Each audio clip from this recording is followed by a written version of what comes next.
আমি আমার বাবা কেন গুম করা হয়েছে এটার বিচার চাই সবার থেকে। 2013 সালের ডিসেম্বরের 2 তারিখ আমার বাবাকে গুম করা হয়। আজ পর্যন্ত তার কোনো খোঁজ পাওয়া যায়নি।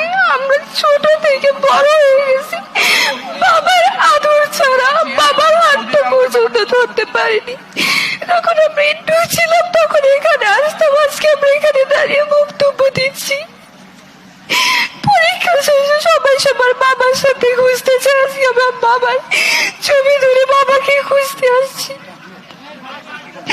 আমার বাবার দোষটা কি ছিল যে আমার বাবাকে এভাবে গুম করা হয়েছে? বছরের পর বছর নিজের পরিবার থেকে দূরে রাখা হয়েছে।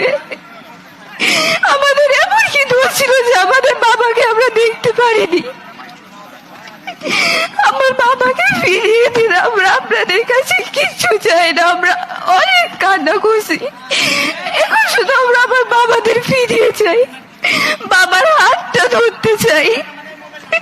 বাবা এখন দেখতে কেমন এটা আমরা কেউ এখন জানি না।